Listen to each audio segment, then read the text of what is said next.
Assalamu alaikum wa rahmatullah. We're going to go straight into our program. Before the presenter comes, I will give a brief introduction. A medical doctor by professional training, Dr. Zakir Naik is a renowned, dynamic international orator on Islam and comparative religion.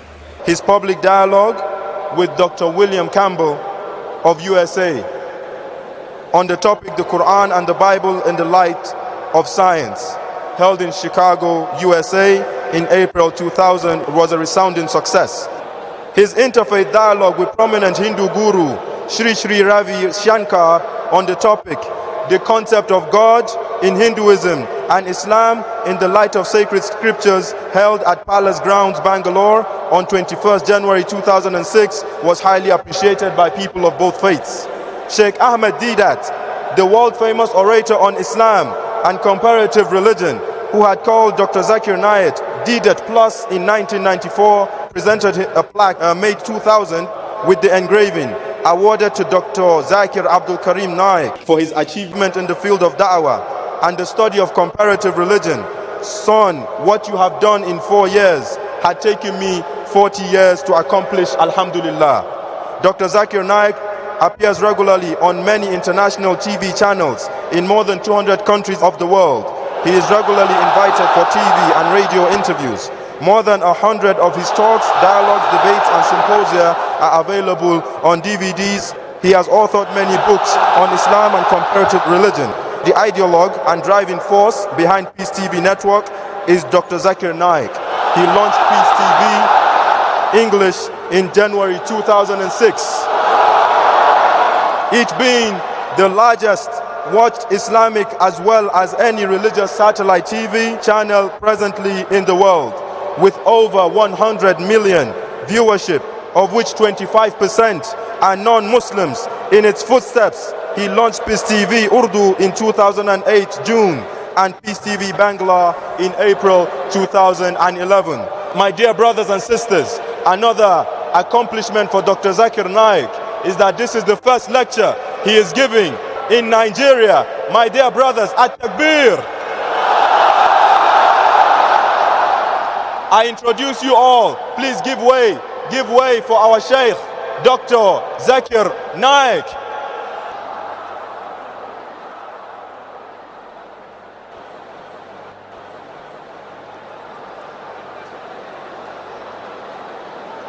Alhamdulillah. Wassalatu wassalam ala Rasulillah wa ala ali wa sahbihi ajmain. Amma ba'd. A'udhu billahi minash shaitanir rajim. Bismillahir rahmanir rahim. Kul ya ahlal kitab ta'alu ila kalimatin sawa'in bainakum alla na'budu illa Allah wa la nushrika bihi shay'an wa la yattakhiza ba'duna ba'dan arbaban min dunillah fa in tawallaw faqulu shahadu bi anna muslimun. Rabbi shrah li sadri wa yassir li amri wahlul 'uqdatam min lisani yafqahu qawli. My respected elders and my dear brothers and sisters, I welcome all of you with the Islamic greetings. Assalamu alaikum wa rahmatullahi wa barakatuh. May peace, mercy and blessings of Allah subhanahu wa ta'ala be on all of you. And I'd also like to wish you the way Jesus Christ, peace be upon him, did. It's mentioned in the Bible, in the Gospel of Luke, chapter number 24, verse number 36, where Jesus Christ, peace be upon him, says in Hebrew, Shalom Alaikum, which means peace be on you. The topic of this afternoon's talk of mine is similarities between Islam and Christianity.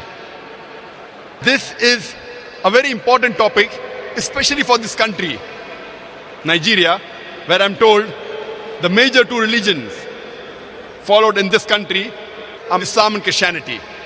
Some say it is 50-50, some say it is 60-40. Whatever it is, these are the two major religions, and unless these two people do not understand each other, there will not be peace in this country. I hope through this lecture of mine, Muslims and Christians will understand each other much better.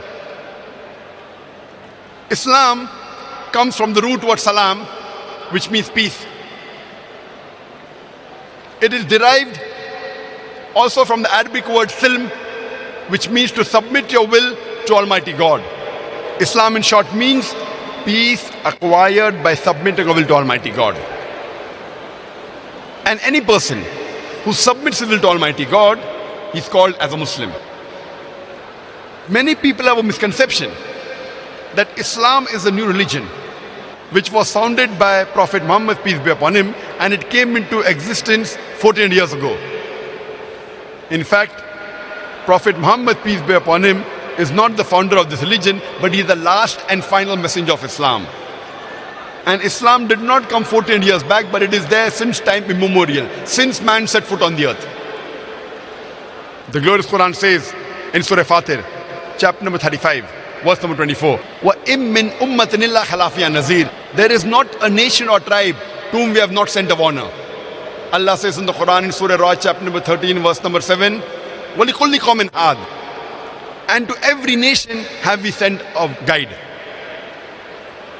By name, there are 25 messengers and prophets of Allah subhanahu wa ta'ala, of Almighty God, mentioned in the Quran. Like Adam, Noah, Abraham, Moses, Jesus, Muhammad, peace be upon them all. By name, 25 prophets are mentioned in the Quran. But the Quran also says in Surah Nisa, chapter number 4, verse number 164, we relate to you the story of some of the messengers, of the others we don't. And to Moses, peace be upon him, God spoke to him directly.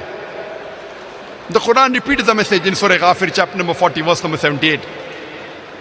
We narrate to you the stories of some of the messengers, of the others we don't.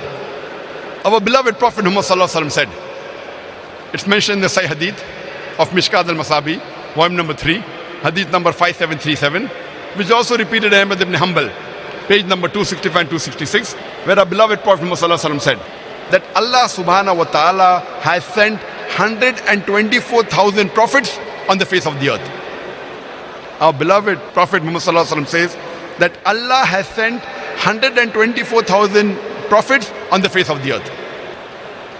But by name, only 25 prophets are mentioned in the Quran. But all the messengers that came before the last and final messenger, Prophet Muhammad, peace be upon him, they were only sent for a particular group of people. And the message which they brought was supposed to be followed till a particular time period only. For example, Moses, peace be upon him, was sent only for the Jews. The Quran says in Surah Imran, chapter number 3, verse number 49, and Jesus Christ, peace be upon him, we appointed as a messenger to the Bani Israel, as a messenger to the children of Israel. And the same message repeated in the Bible, in the Gospel of Matthew, chapter number 10, verse number 5 to 6, where Jesus Christ, peace be upon him, says to his disciples, go ye not into the way of the Gentiles. Who are the Gentiles? The non-Jews, the Hindus. Go ye not into the way of the Gentiles. Into the city of the Samaritans enter ye not, but rather go to the lost sheep of the house of Israel. So Jesus Christ, peace be upon him, he commanded his apostles that they should not go to the non-Jews. They should only go to the lost sheep of the house of Israel, only to the Bani Israel, only to the Jews. Jesus Christ, peace be upon him, further says, it's mentioned in the Gospel of Matthew, chapter number 15, verse number 24. Jesus Christ, peace be upon him, said, I have not been sent but to the lost sheep of the house of Israel. So from the Quran and from the Bible we learn that Jesus Christ, peace be upon him, was only sent for the Jews. He was only sent for his people. Allah says in the Quran in Surah Ahzab, chapter number 33, verse number 40, Ma kana Muhammadun aba ahadim mirjalikum walaki Rasulullah wa khatimun nabiyyin wa kana Allah bi kulli shay'in alima. Muhammad, peace be upon him, is not the father of any of you men, but is the messenger of Allah, and he is the seal of the prophets. Allah is all-knowing, full of knowledge.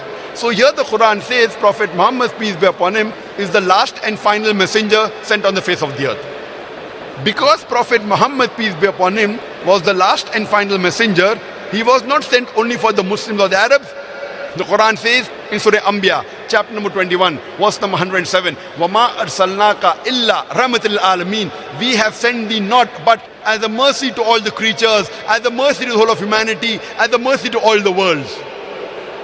Because Prophet Muhammad, peace be upon him, was the last and final messenger, he was not sent only for the Muslims and the Arabs, he was sent for the whole of humanity.